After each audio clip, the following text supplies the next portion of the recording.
You've heard of keto and carnivore, but what if I told you the latest trend is sugar? Ever wondered if piling on simple carbs from fruits, juices, and honey could burn more fat, boost energy, and improve metabolic health, all without cutting calories? Welcome to the 2025 sugar diet trend, a high-carb, low-fat, low-protein plan. But is the hype real or just tales from fit enthusiasts? The evidence may surprise you. There could be legitimate molecular mechanisms that explain some of the reported benefits. And here's a shocker. It could all be a result of eating less protein. This is lecture 111 of the Metabolic Classroom. Looking to improve your own metabolic health? Visit insuliniq.com for courses, coaching, consultations, and a 10-day free community membership trial. To dive deep into the science behind metabolic health, become an insider at benbikman.com, where you'll enjoy my exclusive content, ad-free podcasts, live stream Q&A access, and more. Welcome to the Metabolic Classroom. I'm Benjamin Bikman, a biomedical scientist and professor of cell biology. Today, we're exploring the sugar diet, a trend that has gained an enormous amount of attention here in the year 2025. So over the course of this mini lecture, we're going to define the sugar diet. It's not quite what it sounds like. Compare it to its historical twin of a diet, review the available evidence for some of its health effects, but also consider some of the profile of its latest advocates and why that might be a bit misleading. And then even, however, at the end, discuss some of the possible mechanisms. Now, the discussion that we'll go through is based on published literature, as well as, unfortunately, some anecdotes. Now, scientists don't love anecdotes, but that's what a lot of this is based on, so we have to consider that a little bit.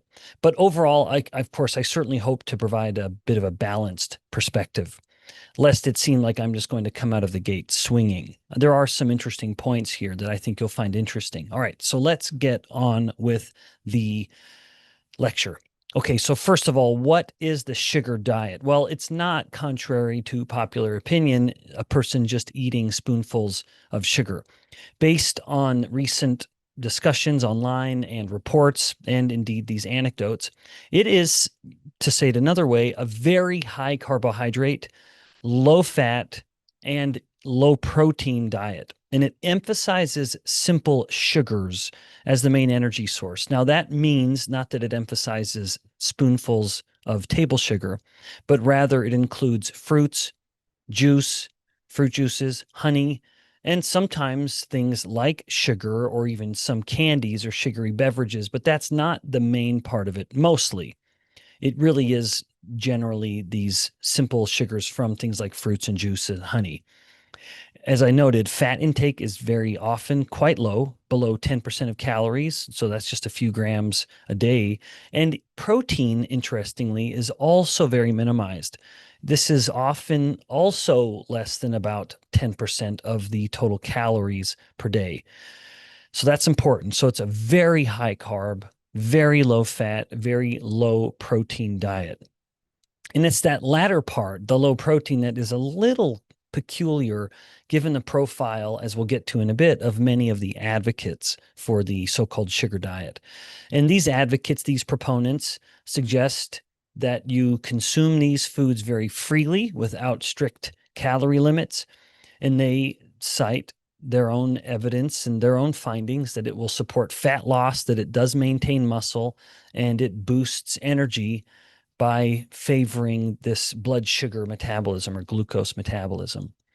Now, the whole reason I am even taking time to discuss this is because it has become such a popular phenomenon. In fact, I'm even a little late to the game, where this approach has spread through social media platforms like YouTube and Instagram, etc., where individuals document these short-term experiments showing remarkable weight loss and really great athletic physical performance. However, it lacks any sort of formal endorsement, and it appears to really be more of a self-experimentation trend rather than any sort of formal scientific approach. Now, from a metabolic viewpoint, the heavy reliance on sugar, certainly for me, raises concerns about sustained insulin elevation, which, as you know, having connected with me before, the more a person is spiking their insulin and keeping it elevated, the more that will promote insulin resistance. Now, we're going to get into mechanisms more in a moment, but I wanted to provide a historical context because this isn't quite as novel an approach as you might think it is. So for that context, the sugar diet, so-called, shares remarkable similarities with the rice diet developed by Dr. Walter Kempner at Duke University in the 1930s. The rice diet was intended very deliberately for patients with severe hypertension and kidney disease and heart failure. And that's because heart disease was the main concern at the time, and coincidentally is still the main leading cause of non-infectious death within the United States and much of the world. So, but at the time, these were conditions that were really difficult to manage, and let's face it, they still are with bad information. But the rice diet consisted primarily of white rice, but also fruits, fruit juices, and even some added sugars for getting more calories and just making it taste good.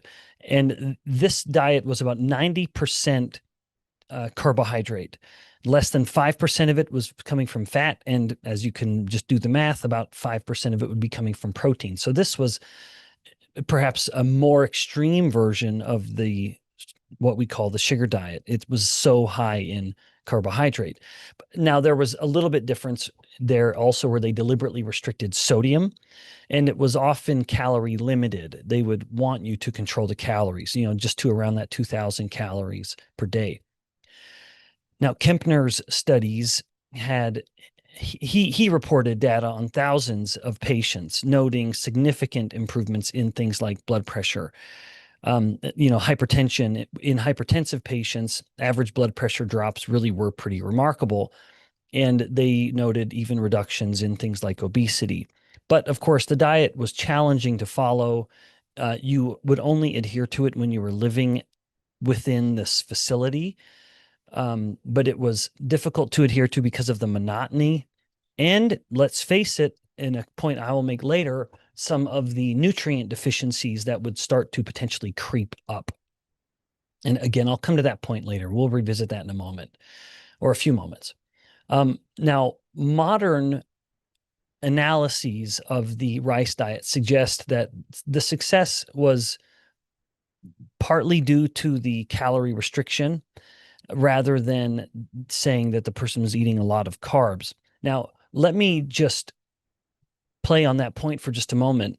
I have stated before that with slow insulin resistance, and please go watch that previous Metabolic Classroom lecture where I discuss slow and fast insulin resistance. Slow insulin resistance is an insulin resistance that is a result of an expanded fat cell or a hypertrophic fat cell. And there are two variables that drive the expansion, and thus these same two variables can be leveraged to reduce the size, and that is insulin and energy. And the more energy is brought down, the more insulin also will come down. And so that's a very important thing to note, that if a person is cutting back on their calories, even if they're still eating a lot of carbs, they're still eating less than what they were before, and so insulin will come down. All right. Now, so that was the rice diet in this historical view. And I can't help but see a lot of similarity, that the sugar diet is simply the new version of the rice diet. So when we compare the two, they're both very high in carbohydrates from very refined or simple sources, very low in fat and very low in protein. And they're both really targeting this improvement in metabolic health. That's what they're claiming. That's what they're trying to do.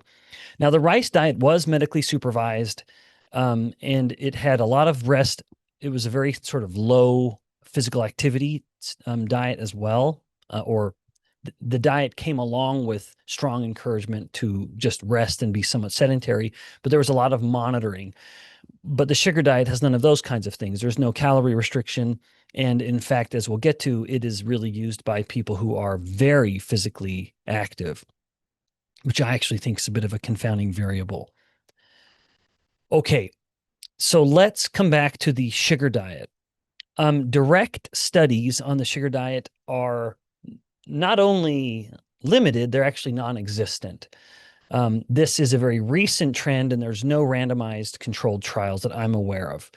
There are a lot of anecdotal reports, or not a lot. There are some strong anecdotal reports from a handful of people that do suggest short-term fat loss, energy improvements, and physical performance enhancements. So these people are doing really well with their exercise. Drawing from related research, high sugar diets from fruits can appear to offer some metabolic advantages in very active populations, but the overall literature on deliberately adding simple sugars to the diet is not good. Now, even as I think about this 2023, what's called an umbrella review. So a very, very big study covering dozens of other studies.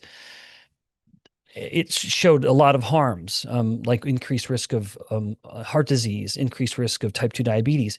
But even as I look at that big review, I can't make a direct comparison to the sugar diet because those are review articles that are just looking at how much extra sugar people are eating in the midst of a lot of fat and a lot of protein. And so it's not a surprise that that's not a very fair comparison. And an advocate of the sugar diet would be very justified in pointing out that restriction. So across multiple studies, if you try to find evidence that looks at high sugar, you almost can't use that term in a way that the sugar diet advocates are using it, where it's a very, very high carb. In fact, that may be the better term for it. It should just be a high, simple carbohydrate diet, because calling it the sugar diet does invoke this improper idea that it is just a person drinking more sugary soda or adding more sugar to their cake or something like that. All right, now let's get into some studies that start to touch on, although we'll get to the mechanisms more in just a moment, that could explain some of these benefits, because people are reporting benefits. And there is evidence in the published literature to hint at what could be happening here. All right, now one interesting study is from 2016, where they looked at a low protein, high carb, it was also low fat diet, but they deliberately restricted protein too. And then they looked at a bunch of metabolic markers. Now, this 2016 study is interesting because it's primarily an animal study, but there was a little bit of a human arm to it. Now, with the animal aspect, they took almost 1,000 animals and spread them up randomly across 25 diets that were varying in the ratios of macronutrients, so proteins to carbs to fat ratios. And then, as I noted, they had what's called a human validation arm. The methodology of the study tested metabolic health, things like glucose tolerance and insulin sensitivity, with some blood tests. And the finding revealed that low protein, 5 to 10%, high carb diets reduced fasting blood glucose and insulin more than animals on just a standard diet. And this was even despite the higher carb load. Now, of course, those are animals.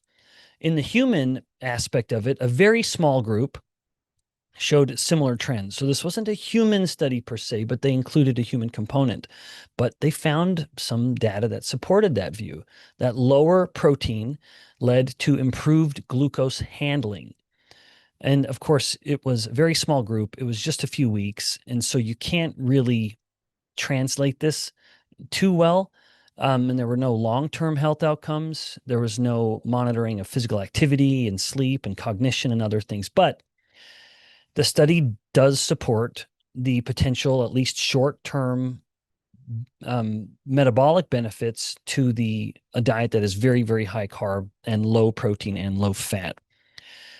Now, there was another study, a 2022 study, which I have noted previously. For those of you who are part of the benbikman.com or the Insulin IQ communities, you would have benefited from listening to one of my research reviews where I talked about this article, a 2022 randomized trial And it was interesting to me, and why I highlighted it at the time a couple months ago, was because they put these individuals into two different groups. One was just a group of protein restriction, and one was calorie restriction.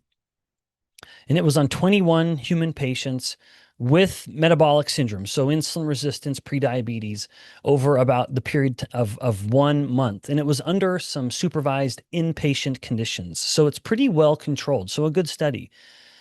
Participants, that they were split up into the two groups. The calorie restriction group consumed a diet with 25% fewer calories than their baseline energy needs. So they would have measured their metabolic rate and then said, all right, here's your metabolic rate. We're going to give you 25% fewer calories than your metabolic rate would demand in order to keep you where you are. But the protein restriction group was isocaloric, matching their energy expenditure. So it was just eating their normal amount of calories, but it was low protein. So protein was no more than 10% of the calories.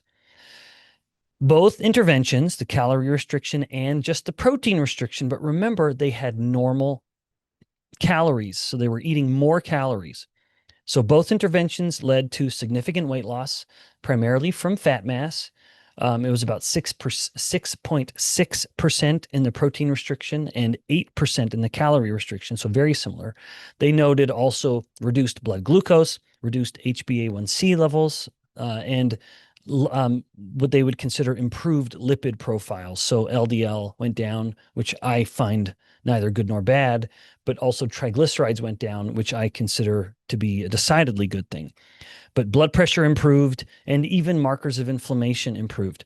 Insulin sensitivity improved surprisingly well. It improved by 93% in the protein restriction group and 62% in the calorie restriction group. And they measured this with the hyperinsulinemic euglycemic clamps, and they reported no muscle loss, no changes in gut microbiome or anything like that. So these findings, I think, are some of the most compelling, although I'm going to get to another interesting one when we get to the mechanisms in just a moment. But they certainly do suggest that even in the absence of any kind of calorie restriction, protein restriction can mimic some of the benefits of calorie restriction for managing things like metabolic syndrome without requiring an overall reduction in energy. So this could be why individuals who are using or advocating for the sugar diet don't tell people that they need to restrict their calories, because this study would suggest that you can eat as much calories as you were before. And as long as you just restrict your protein, you're going to see some improvements. And indeed, they did. It's a good study. Again, 2022 study. For those of you that are insiders, you can get the reference by accessing through the site. Okay, now, what are some other concerns that I have? Even though I just shared with you a study, to me, and in fact, a couple studies with more to come, a notable issue with the sugar diet is that many, if not all, of the advocates of the sugar diet that I've seen, in fact, all of them that I can think of, and that as I was thinking of when I was creating some talking points here, they are very lean, highly active men. That is the twofold description of these individuals. Very lean, actually three. Very lean, very physically active, and they're all dudes. That to me introduces some confounding variables. There's very high muscle mass, very high physical activity rates. Because of both of those, there's very high insulin sensitivity and very high glucose tolerance. Those are not the same thing, but it certainly means these are guys who are able to process high loads of refined sugars without much denting of their metabolic function. But there's a worry there to me that if you start to apply this diet broadly, is everyone going to respond the same way? One important point to that is that I think the sugar diet's efficacy could depend on individual traits beyond being a guy who's very lean, who's very physically active, but including things like self-control and susceptibility to addictive eating behaviors.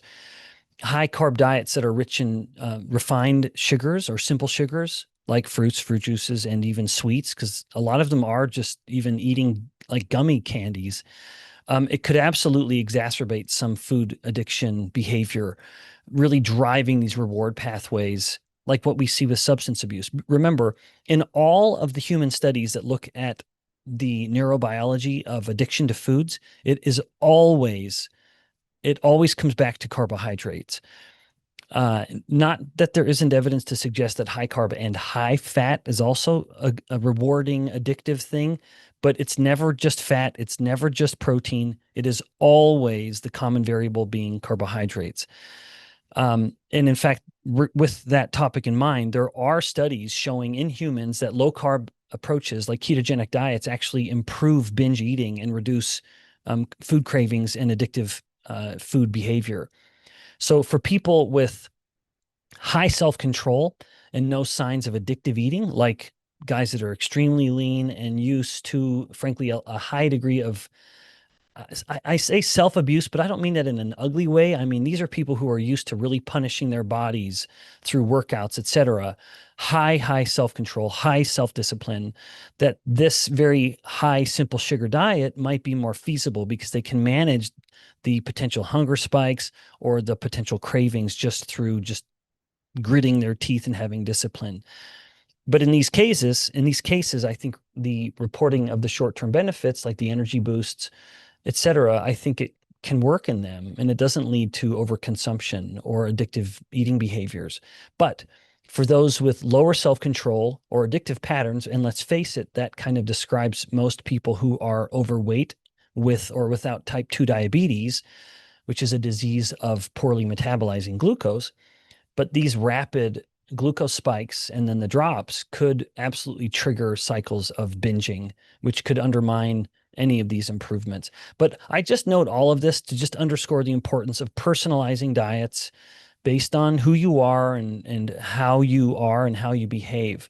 Now, one other point on this is some gender considerations, because while it is easy to find lean, highly physically active, very muscled men that advocate the sugar diet, it's actually harder, just as a fun bit of homework, it's harder to find women who report the same things. So when it comes to the sex considerations, women might not be responding as well to this and may be more sensitive to these to the glycemic and insulinemic variability of the high sugar diet. Now, all of this is, of course, based on anecdotes. There aren't studies to show this. And the really thorough studies that look at the sugar diet as it is currently used. But I mentioned protein restriction generally in a study. We're going to come back to some mechanisms in a moment. So there's a little more evidence than perhaps I'm suggesting. But if you try to find comparable anecdotal evidence that you see in men and find it in women, it is harder. I'm not saying there aren't some out there, maybe, but I couldn't find any, just as an interesting survey of social media. And that is where much of the sugar, if not, well, all of the sugar diet exists. It doesn't exist in the published literature as it is currently practiced. And with all of that in mind, one important aspect to consider is satiety, this feeling of fullness that will drive our hunger and eating. Research on high carb diets, particularly those emphasizing simple sugars, like in the sugar diet, show mixed but usually concerning effects on satiety. Some studies indicate that high carb meals can lead to a quicker return of hunger compared to meals higher in protein or fat. For example, one of the studies that I have in my citation list is a 2014 study that had participants consuming a high carb, low fat breakfast, and they reported a significantly faster and stronger return to hunger. So these are people who they'd eat the meal, same amount of calories, and be much hungrier sooner than a meal that was lower in carbs and higher in fat, but it was equal in protein. So that's a bit something where maybe a sugar diet adherent would say, well, they should have done a low protein version to see how they feel. That's a valid point, because it does seem like some of the benefit and that's including that study in people with metabolic syndrome that I noted. I think it was a 2016 study. their fat levels were pretty modest. It was about like a 30% fat diet, and then it was 60% carb or 70% or so, and then it was extremely little protein. So there is some theme here that protein restriction appears to be good in the high sugar diet, and yet what we know from so much human evidence is that protein has a very strong satiating effect, more satiating than carbohydrates, more satiating than fat. And so you'd think that high protein diets are going to suppress appetite more effectively and support weight loss. And indeed they do.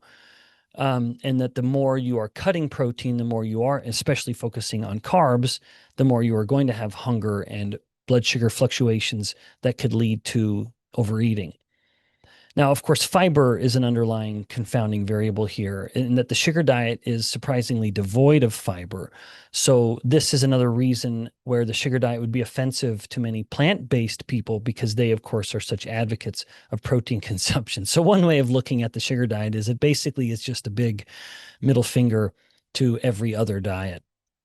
All right, now, having said all of this, I have made it clear, and I will make it even clearer now by saying that I think a lot of what we're seeing is surprisingly a restriction in protein. This is surprising, and it's even a little awkward for me because I'm an advocate of eating protein, and yet I think that is actually the most likely mechanism because of not only that I think it was a 2022 study actually that I had mentioned a moment ago, where they had them eat low protein and just cutting back protein, even in the absence of any calorie cutting, they performed as well as the calorie cutting group. So let's just keep that in mind as we go through mechanisms, because I actually attribute much of the molecular mechanism to the restriction in protein and what that elicits. Okay, with that in mind, I think a very relevant molecular mechanism that underlies a lot of this apparent metabolic benefit to the sugar diet could be a protein called fibroblast growth factor 21, FGF21. It's a hormone that is produced in the liver, and it increases with protein restriction. Now, one of the studies I'm going to cite in a moment, I need to acknowledge Nick Norwitz, a friend and really sharp science mind. I don't know that I would have found this very recently published study if it hadn't been for him highlighting it. So I'm happy to acknowledge him being the source of me being able to share this with you. Okay, now before I get to that 2025 study, studies in mice and humans have shown that FGF21 increases during low protein feeding. And now that is metabolically favorable when FGF21 goes up, because FGF21 improves insulin sensitivity, it promotes fatty acid oxidation, it enhances mitochondrial biogenesis, all of these things that are going to be favorable. A 2022 study in mice showed that FGF21 is also essential for lifespan extension, so promoting longevity, and some metabolic improvements that you do see with protein restriction. In humans, low protein diets also elevate FGF21, potentially mimicking some of these benefits from fasting without calorie restriction. Now, here's the study that I alluded to a moment ago, a very relevant paper published in 2025, so very recently, coincidentally, coinciding with the rise of the sugar diet. And it was published in a very good journal, Nature Metabolism. I'd love to publish in that journal. It's great. But it provides some pretty compelling evidence for these effects that I'm talking about. This is a randomized trial, and it involved, here's a wrinkle, it was only healthy, lean men. Now, ladies, lest you be upset, most weight loss trials actually do include women. Women are, if anything, overrepresented. So please don't think that it's some cabal against the fairer sex. But here it is. Healthy, lean men were the study population, which again comes back to the bias that I believe is inherently getting included in all of this just through the social media influencers that are promoting it. All right, they were young, healthy, lean men. Now, the trial lasted for 5 weeks, which is a pretty good length of time for a study. And the participants followed a low protein diet where they could only get 9% of their calories from protein. And interestingly, when they went on the low protein diet, they needed to consume about 20% more calories, almost 600 calories a day, just to maintain their body weight.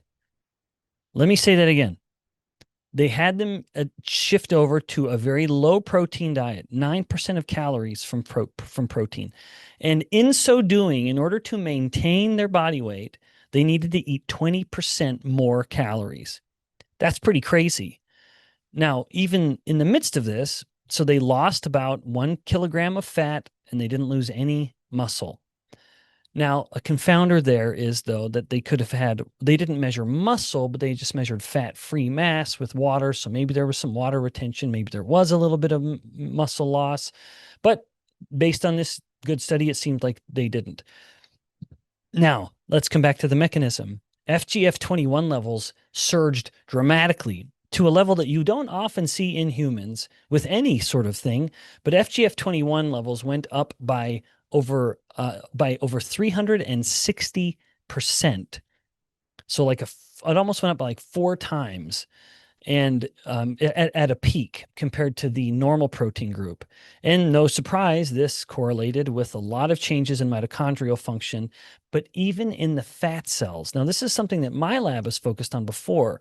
You've heard me discuss this phenomenon of mitochondrial uncoupling, where my lab has found that when ketones are up, the mitochondria in the fat cells are burning more energy but wasting it as heat. So it's not coupled to burning more energy from glucose or fats in order to create more ATP, the functioning kind of energy unit for the cell. No. So normally you'd say, well, the cell needs this much energy, and so it's going to burn the fuel to get that much energy, but not when the mitochondria are uncoupled. And that's what they found in this study, that they noted that there was a significant increase in this metabolic inefficiency, which sounds like a bad thing, but in this case, it's a good thing because it's the uncoupling. The mitochondria are inefficient. So they're burning fuel, not because the cell needs energy, but it's just wasting it as heat. And that would absolutely explain some of the phenomenon that they found, or some of the phenomena they found, namely one being an increased metabolic rate or the need to eat more food in order to just maintain body weight. Now, interestingly, these benefits were independent of whether the non-protein calories came from carbs or fats. So, I mean, it's pretty inconvenient for those of us who feel like we've got a pretty great grasp of what makes fat cells get big and what makes them small. Everyone would focus on either fats or carbs. They would say it's just the calories or it's the insulin effect. And this study is, when, like I said, kind of like a big middle finger, pardon please the crass metaphor here, to both camps, because it's saying, well, you're all wrong. It's actually just cut protein. You cut protein, FGF21 levels go through the roof, and then you are going to be burning energy like gangbusters because of so much mitochondrial uncoupling. So the study highlights very clearly protein restriction is a key driver of metabolic benefits, and it's very likely why the sugar diet experiences such remarkable, is reported to find such incredible results. Now, that study that I just shared with you differs from the sugar diet because it also allowed a lot of fat. So I need to be clear. That study that I just cited reporting the big improvement in FGF21 was not a perfect reflection of the sugar diet. Okay, now for the sake of time, I just want to mention that there are other mechanisms here, like mTOR. mTOR is going to be down. And when mTOR is down with protein restriction, you're going to have more autophagy. Autophagy itself is an energy consuming process. It's going to be increasing the energy expenditure of a cell. Also, you could have an increase in AMPK, and AMPK further promotes autophagy. And there may even be an increase in growth hormone. There's a little bit of evidence to suggest that protein restriction increases growth hormone. Now, what does growth hormone do? You might have heard me articulate this before. Growth hormone actually does not promote growth. It directly only promotes fuel use, including lipolysis or fat burning. If you want to actually look at hormones that promote growth, that's the insulin-like growth factors, also known as the somatomedins, like IGF-1. Those actually promote growth. Growth hormone does not. Growth hormone promotes fuel mobilization, like, as I said, lipolysis. Now, as we near the end here, if protein restriction appears to be the major mechanism for the sugar diet, and based on that study from 2025 in Nature Metabolism that I just shared, it appears to be the case. I would be curious to see what happens if people go on a fat diet, which has not been done. There's no evidence on this. But what would happen if a person was eating 90% of their calories from fat and getting very, very low carb, very, very low protein? Would they see similar results? I bet they would, actually. And it might even have more advantages because you're going to be creating more ketones, which are going to be a fuel for the brain. So perhaps some improvements in cognition. So I just want to note that as much as there is, in fact, Dr. Sean Baker, those of you who want to scroll through his social media, he actually conducted his own experiment on this, where he did a fat version of the sugar diet, where the sugar diet, which is really, really high carb, he just said, well, what if we just went really, really high fat, and reported also some amazing improvements, albeit just over a few days. So I just want to note that. And while there are people who advocate periods of so-called fasting when you're just eating protein, I actually wonder whether people would be more responsive beneficially to just having fat fasts, where they're fasting from everything, but they're just adding a little butter to their warm drink, perhaps. I confess that's actually something I sometimes do. If I want to go on a longer fast, I will do that, and it makes the fasting effortless. And by the way, my blood sugar levels are in exquisitely great levels, and my ketones are up, both of which I like. Now, one final comment on this is a concern that any eating pattern that leans so heavily on carbohydrates is built around the one macronutrient that humans don't actually need to survive or even thrive, I would say. There are such things as proteins that a person must eat. Essential amino acids would come in those proteins. There are such things as essential fats that a person must eat to maintain their health and survive. There is no such thing as an essential carbohydrate. So just at a foundational level, I can't help but wince a little at a diet that is so heavily focused on the one macronutrient that is not essential. Yes, you've heard me. There is no such thing as an essential carbohydrate. Now, I'm not saying that let's not eat any. I'm not saying that, but you could. All right. In summary, the sugar diet's probably effective through its protein restriction and the surprisingly high increase in FGF21, which promotes a host of favorable metabolic changes. I do think that this is just the modern version of Walter Kempner's rice diet, emphasizing very simple sugars. There are a lot of anecdotal reports, and they just all happen to be from very lean, very highly physically active men.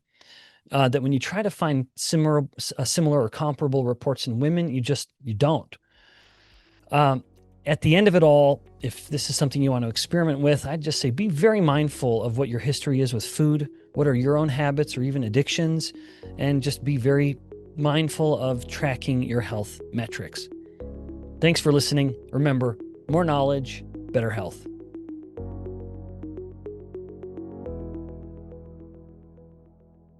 Looking to improve your own metabolic health? Visit insuliniq.com for courses, coaching, consultations, and a 10-day free community membership trial. To dive deep into the science behind metabolic health, become an insider at benbikman.com, where you'll enjoy my exclusive content, ad-free podcasts, live stream Q&A access, and more.